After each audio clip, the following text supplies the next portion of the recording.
इंदौर में तेजाजीनगर पुलिस ने एक शातिर नकबजन गैंग का पर्दाफाश करते हुए लाखों रुपए के सामान और नकदी को बरामद किया। 5 महीने की तकनीकी निगरानी और सूचना संकलन के बाद इस गैंग को गिरफ्तार किया गया। इस दौरान पुलिस ने 1 करोड़ 28 लाख रुपए का मशरूका जब्त किया, जिसमें सोने चांदी के आभूषण और नकदी शामिल है।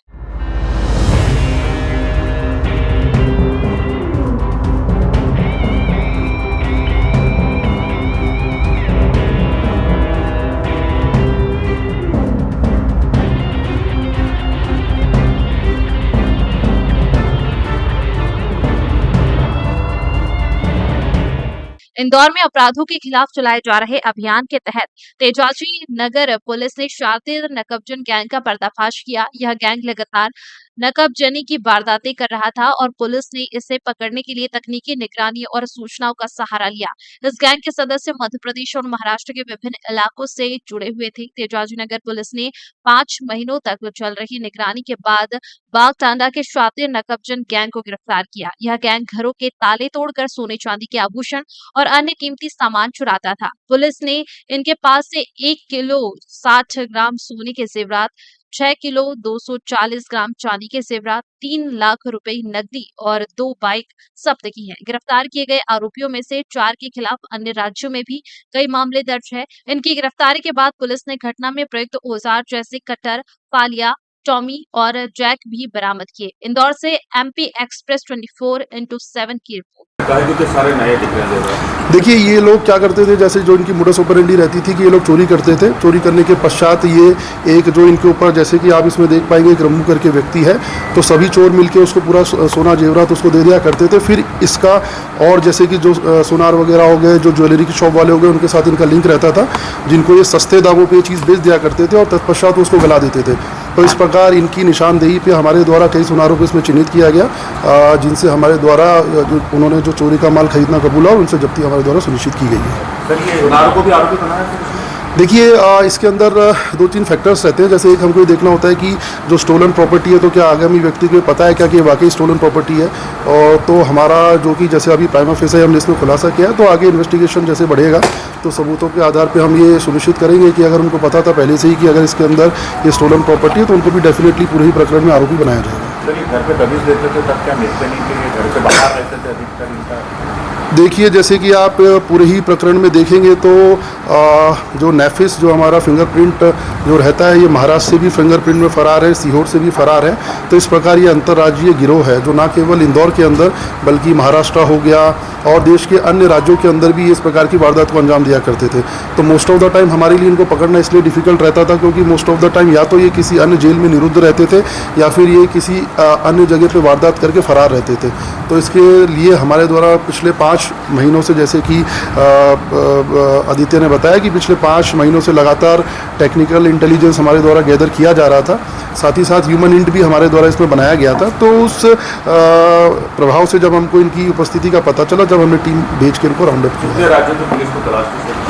देखिए, इसमें जिनकी हमें तलाश थी उनको विशाखापट्टनम पुलिस लेके गई हैं। तो इस प्रकार ये तो नहीं कह सकते कितने राज्यों की पुलिस को इनकी तलाश थी, बट ये डेफिनेटली हम कह सकते हैं इनके आपराधिक रिकॉर्ड के आधार पे कि इनके द्वारा देश के कई राज्यों में लगातार इस प्रकार की घटनाक्रम को हमेशा अंजाम दिया जाता है। विशाखापट्टनम जिसे ले गई उसका क्या रोल है? देखिए, हमारी काफ़ी चोरियों में भी वो वांटेड है, तो अभी हम भी उसको प्रोटेक्शन वारंट पे वहाँ से लेके आएंगे। और बेसिकली ये जो, जैसे कि मैंने आपको बताया कि ये एक गैंग ऑपरेट होता है कि नीचे लेवल पे लोग चोरी करते हैं, उसके ऊपर कुछ कम लोग होते हैं पिरामिड के सॉर्ट में जो इनसे माल खरीदते हैं, फिर वे उसके ऊपर जाके और लोग कम हो जाते हैं जिनको ये माल पूलिंग करते हैं, फिर अल्टीमेटली कुछ ही चुनिंदा लोग होते हैं जो पूरा माल खपाते हैं। तो इस प्रकार एक पिरामिड का निर्माण होता है।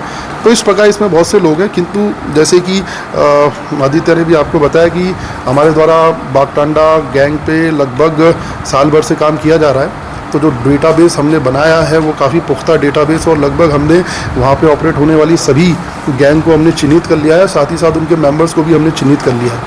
आगामी दिनों में हमारे द्वारा वहाँ पे और भी रेड की जाएंगी जो हमारे प्रकरणों में वांटेड आरोपी उनकी तलाश में। तो इस प्रकार हमारे द्वारा एक पुख्ता डेटाबेस उनके विषय में तैयार किया जा चुका है। इंदौर में सर कोई ऐसी उल्लेखनीय चोरी है जो इनके डेफिनेटली, जैसे कि इनको पकड़ना इसलिए मुश्किल हो जाता था क्योंकि ये प्राय मोस्ट ऑफ द टाइम या तो जंगल में रहते थे या फिर किसी पहाड़ी के ऊपर रहते थे, तो हमारे द्वारा इनको पकड़ना उतना ही डिफ़िकल्ट रहा। पर किंतु जैसा कि मैंने आपको बताया कि पुख्ता टेक्निकल और ह्यूमन इंट के आधार पर जब हमको इनके विषय में पता चला तो विशेष टीम हमारे द्वारा गठित करके उनको राउंड अप किया गया है। सर शहर में भी उनके कोई लोग हैं जो मुझे उनको बताते होंगे कि यहाँ से चोरी करो या इस तरीके का? देखिए, ऐसा तो नहीं, इसके अंदर ऐसा तो डायरेक्टली नहीं कहा जा सकता, किंतु हाँ जिन लोगों की इसमें संलिप्तता है वे सभी हमारे द्वारा आइडेंटिफाइड किए जा चुके हैं इस पूरे ही प्रकरण के अंदर। सर ये माल रिकवर कहाँ से क्या? देखिए, फार्म हाउस वाले अपडेट के अंदर जैसे कि आप सभी को पता है कि एक अनफॉर्चुनेट इवेंट हुआ था जिसके अंदर एक व्यक्ति को कमर के पास गोली लगी थी, जिसके पश्चात उनका एमवाई अस्पताल में निधन हो गया था। हमारे द्वारा जो महिला फरियादी थी इनमें उनकी पत्नी स्वयं पत्नी ही थी, उनके द्वारा एफआईआर रजिस्टर कराई गई। उनके द्वारा ये बताया गया एफआईआर रजिस्टर कराते टाइम कि जब उनके पति को गोली लगी तब वह भागी उस फार्म हाउस के पास गई जहाँ से उनको गोली चलाने की आवाज़ आ रही थी। उनके द्वारा देखा गया तो एक व्यक्ति वहाँ पर गोली चला रहा था। तत्पश्चात हमारे द्वारा इस प्रकरण में गैर इरादतन हत्या जो कि 105 BNS पूर्व में 304 IPC जो कहलाती थी उसके तहत इसमें मामला प्रारंभिक तौर पे पंजीबद्ध कर लिया है। हमारे द्वारा अभी विशेष टीम गठित करके आरोपियों की पतासी हेतु टीम हमारी मैदान पे संभवतः 1-2 दिन में हम आरोपियों को भी राउंड अप कर लेंगे। फिलहाल महिला की निशानदेही पे महिला ने जिस प्रकार अपने कथन दिए हैं, जिस प्रकार एफआईआर रजिस्टर की है, उस हिसाब से एक ही आरोपी प्रतीत होता है, किंतु फर्दर इसके अंदर जैसे गिरफ्तारी होगी और फर्दर नाम आएंगे उस हिसाब से आरोपी भी बढ़ाए जाएंगे। सर इसमें सीसीटीवी भी क्या वहाँ पर कुछ फुटेज में मिला है? देखिए, CCTV as such public CCTV वहाँ उपलब्ध नहीं था। हमारे द्वारा पूरे ही सीन ऑफ क्राइम को सीज कर लिया गया था। उसमें हमारे द्वारा वहाँ पे लगे सभी DVR भी जब्त किए जा चुके हैं जो कि इन्वेस्टिगेशन का पार्ट है। फर्दर DVR के एनालिसिस के बाद और जैसे कि मैंने बताया एविडेंस जो हमारे कलेक्ट होंगे उसके आधार पे आगामी कार्रवाई की जाएगी, जैसे कि सेक्शन आरोपी बढ़ाना, कितने लोग थे, क्या थे, वो फर्दर इन्वेस्टिगेशन का पार्ट है। फायरिंग कर रहे थे फार्म हाउस के अंदर, क्या टारगेट कर रहे थे?